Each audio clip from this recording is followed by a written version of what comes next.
Selamat pagi para netizen dimanapun kita berada, salam inspirasi bagi kita semua. Ini menarik juga ya, bahwa ya Nasdem dianggap balelo ya oleh Jokowi. Surya Paloh menyebutkan apa yang salah mencalonkan Anies Baswedan. Betul begitu ya, hubungan agak retak sekarang seolah-olah Pak Jokowi menghindar dari Pak Surya Paloh begitu ya. Sedangkan Pak Surya Paloh dengan hati yang luar biasa begitu masih ya bersama koalisi pemerintah begitu ya.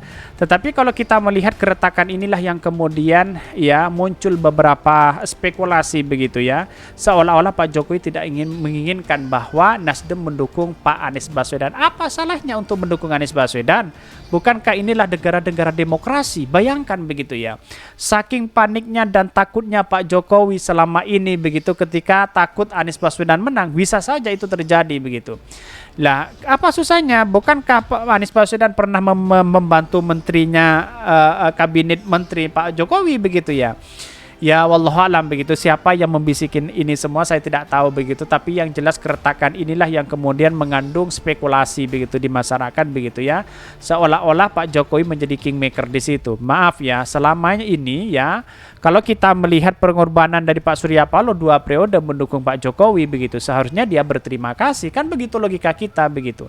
Kenapa kok sekarang lupa kacang lupa kulitnya? Kan kira-kira seperti itu orang-orang mengatakan begitu ya. Tapi kalau kita lihat bahwa inilah demokrasi kita mewarnai begitu ya. Tetapi mari kita baca terlebih dahulu komentar-komentar netizen seperti ini.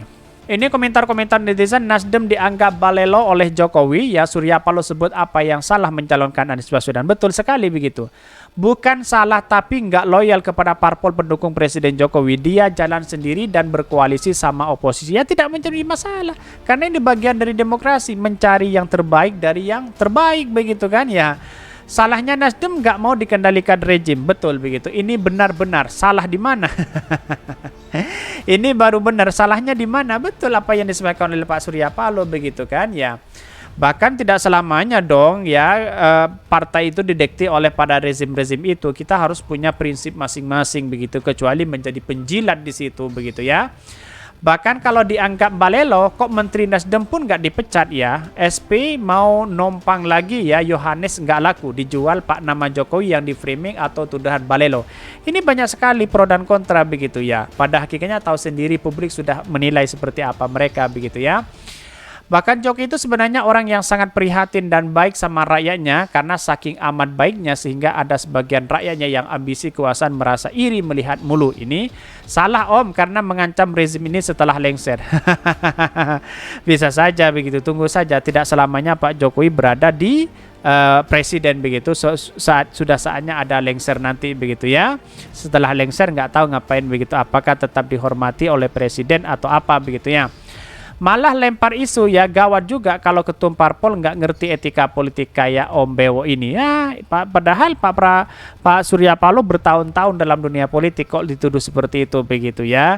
Wajarlah karena pada hakikatnya hari ini kalau seperti ini begitu ya, dibumbui dengan adanya polarisasi, terus kemudian dituduh bahwa ketika berseberangan dituduh ini dituduh itu, padahal inilah demokrasi modern begitu kan, mencari yang terbaik dari yang terbaik untuk membangun bangsa dan negara. Kira-kira seperti itu begitu. Tetapi mari kita baca terlebih dahulu beritanya seperti ini. Ini beritanya, Nasdem dianggap balelo ya oleh Jokowi. Surya Paloh sebut apa yang salah calonkan Anies Baswedan ya. Dikutip dari The Gelora ya, sikap Presiden Joko Widodo yang menganggap Partai Nasdem bukan lagi bagian dari koalisi pemerintah menyisakan tanda tanya sebesar ya. Tanda tanya besar bagi sang Ketua Umum Surya Paloh. Ia pun mempertanyakan pandangan Jokowi bahwa Nasdem sudah berseberangan dengan pemerintah karena mengusung Anies Baswedan sebagai bakal calon presiden. Bahkan Nasdem menganggap apa masalahnya dengan pencalonan seseorang warga negara Indonesia yang seutuhnya mempunyai hak politik untuk dicalonkan dan mencalonkan diri untuk dicalonkan ya. Apa yang salah? Tanya Surya Paloh dalam sebuah program acara stasiun televisi swasta nasional bertajuk Salah Nasdem Apa ya. Betul sekali begitu kan. Salahnya apa? Di mana? Kan begitu logikanya begitu. Kok tiba-tiba seolah-olah tidak diundang di situ. Terus kemudian apa sebenarnya yang ingin terjadi begitu kan? Bukankah hati Pak Surya Paloh luasa banget begitu ya melihat menerima ini semua begitu ya. Wajar ya. Tunggu saja ketika Pak Jokowi tidak menjabat nanti begitu ya, bagaimana jadinya selanjutnya begitu, apakah masih membutuhkan Partai Nasdem atau apa begitu ya. Bahkan Surya Paloh merasa heran jika komitmen Nasdem mendukung pemerintah hingga akhir periode pada 2024 dianggap berseberangan setelah pendeklarasian Anies Baswedan sebagai capres. Sedangkan Gerindra dan PAN yang pada pemilu 2019 jelas-jelas menjadi rival politik justru tidak dianggap berseberangan. Bahkan kalau diambil daripada awal koalisi pemilihan itu yang hanya PDP, Nasdem mengusung pengusung seperti PKB, ya muncul Hanora pada pemilu yang siapa ya Gerindra, dia kompetisi pemerintah siapa PAN ya, dan kan dia luar pemerintah atas keinginan Nasdem bersama Jokowi, kawan-kawan ini kita ajak untuk bersama-sama, kita sekarang sudah bersama, tegasnya. Lalu yang mengajak itu justru sekarang itu seolah-olah dimusuhi begitu ya. Ya inilah politik kita begitu ya, kok bisa Pak Jokowi punya prinsip seperti itu? Bukankah dia harus berterima kasih kepada Pak Surya Paloh begitu, 2 periode mendukung begitu ya, seharusnya berterima kasih begitu ya, jangan seolah-olah kacang lupa kulitnya begitu. Atas dasar itu Paloh menyayangkan kalau dianggap berseberangan dengan pemerintah. Menurutnya Nasdem berkomitmen mensekuensi ya, mensukseskan tujuan besar pemerintah untuk Indonesia maju. Bahkan dia mengatakan proses pembangunan yang berjalan terus-menerus dari harapan Presiden Jokowi ya, dan proses mengimplementasikan revolusi mental yang diutarakan oleh Presiden Jokowi itu bisa kita jalankan. Apa arti revolusi mental yang dikatakan oleh Presiden Jokowi, yakni membangun perubahan yang berarti dengan cara dan sistem berpikir ya. Presiden Jokowi sebelumnya mengungkapkan alasan tak mengundang Nasdem dalam pertemuan ya para ketum parpol pendukung pemerintah di Istana Negara pada hari Selasa ya.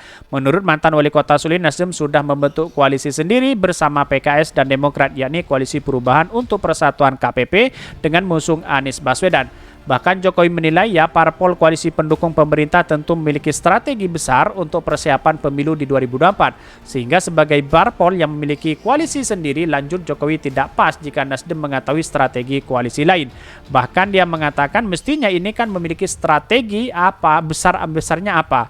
Ya masa sini tahu strateginya, kan mestinya tidak seperti itu dalam politik, wajar-wajar aja. Ini banyak sekali pro dan kontra, padahal kalau kita melihat Nasdem 2 periode mendukung Pak Jokowi, seolah-olah sekarang dibuang begitu oleh Pak Jokowi, tidak dihiraukan itu begitu. Apa salahnya ketika Nasdem mendukung Anies Baswedan? Kan mencari terbaik sebagai demokrasi kita, boleh mencalonkan diri, boleh dicalonkan dan sebagainya begitu kan. Kok seolah-olah ya Partai Nasdem ini mencalonkan Pak Anies Baswedan sebagai ancaman bagi mereka begitu. Di mana letak logikanya? Bayangkan begitu ya. Wallahu a'lam begitu. Tapi melihat dari proses politik hari ini sangat menarik sekali begitu ya. Artinya ya sah-sah aja sebenarnya begitu, tetapi kelihatannya kok Pak Jokowi agak takut dan panik melihat ya Pak Surya Paloh mengusung Anies Baswedan begitu ya. Oke, mungkin itu yang kami sampaikan. Tonton terus channel Khodari Podcast Rakyat ini karena ada berita-berita menarik dan viral setiap harinya. Salam para netizen, salam inspirasi bagi kita semua. Jangan lupa di subscribe channel YouTube Khodari Podcast Rakyat ini.